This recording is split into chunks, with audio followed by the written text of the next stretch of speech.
and we were given the team commercial and we were given the site Dingli.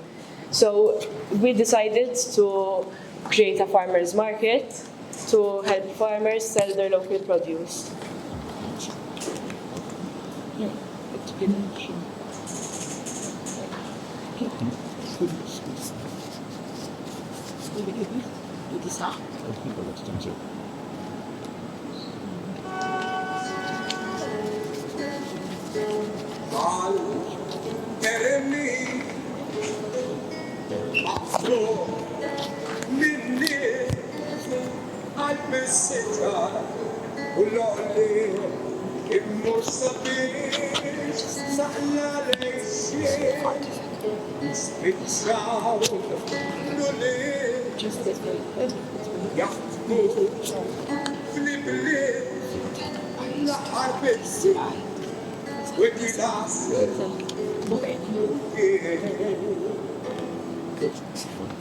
So we got inspiration from this video. So basically it's saying that most people are moving and changing jobs, they're not really going to work as farmers anymore.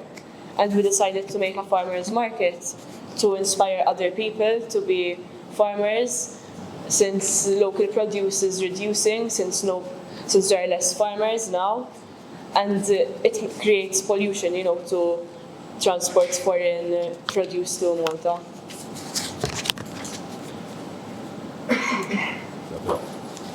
So this project was a farmers market, obviously I said. It has a restaurant, it has stalls, and it has a garden and plants all around. We chose this idea to help the farmers, since most of them don't have where to put their stalls or to sell their food.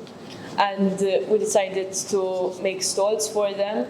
So instead of selling their crops and produce to big companies or discarding them after some time because they go bad, they get to sell them themselves. So the people also get a chance to meet the person who grew the crops.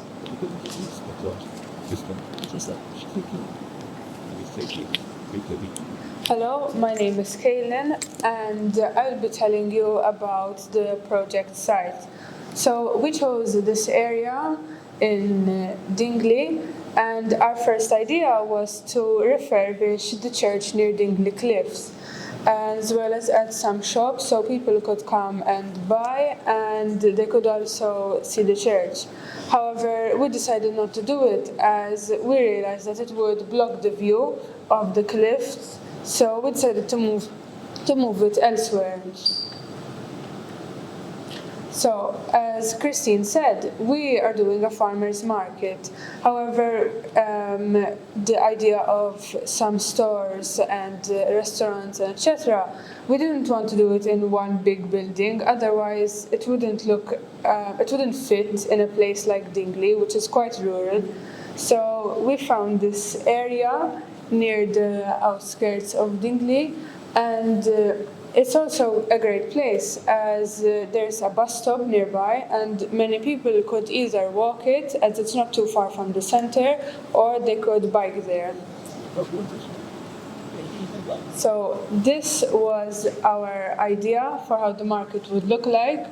As you can see on the left and right, there's some stalls as well as a fountain in the middle, and we decided to add a garden, which, as you can see on the left, it's not the same design as on the right, as we decided to change it to make it a lot better and add some improvements. On the top, you can also see a restaurant and some other greenery around the place. These are the stalls and the idea of how they would look like. So as you can see from the model, it's more to scale than the smaller one. And this is basically how the stalls would look like in real life. Good afternoon, everyone. My name is Luke, and I will be discussing who will use it, why will they use it, and the benefits of using it. So, to keep it short, this project is made for the general public. Anyone can use it for socialization, and farmers and craftsmen can also use it to sell the products they make in a protected area that would make sure that their crafts can survive on this island, which is increasingly becoming more industrial and modernized. Alongside the aforementioned socialization and economic centers for certain crafts, the site is also it has a lot of versatility, and it can be used for a lot of other non-related functions, such as any event, private or public, certain festivals in the local area, and even certain wedding venues.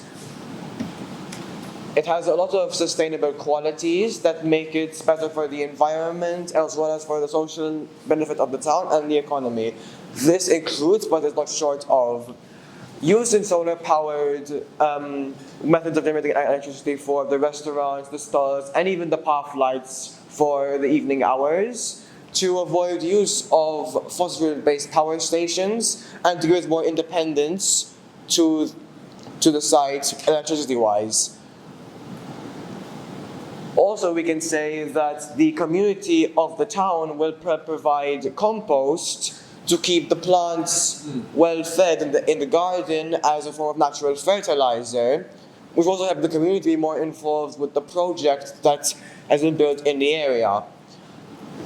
Profits in the restaurant and stores can be split between the farmers, certain eco-friendly charities to give them more funds to their work, and to the local council of Dingli to provide more funds to upkeep the site.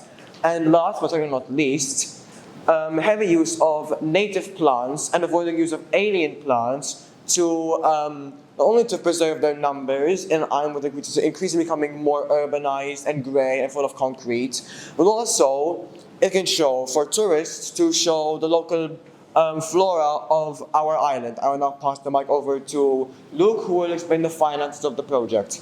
Thank you, Luke. Hello, my name is Luke, and I will be explaining, as Luke said, the finances of the project. So the approximate cost of the garden would be 7.5 million, and approximately this will take about 10 years to pay. This amount does not include the amount to have to pay for the workforce. And the area in Dingli that we chose is about 19,000 meters squared. So one of the stalls is like 20 meters squared. So you can tell how big the project is. So in conclusion, this project is done for the general public of Malta, since they would need more space, more green space to go around, as well since it's becoming very urbanized. More people would need to escape the problems, and so they would go to the garden to escape the problems and to, relax with the family instead of, being at home using the computer or watching some television. Thank you for listening.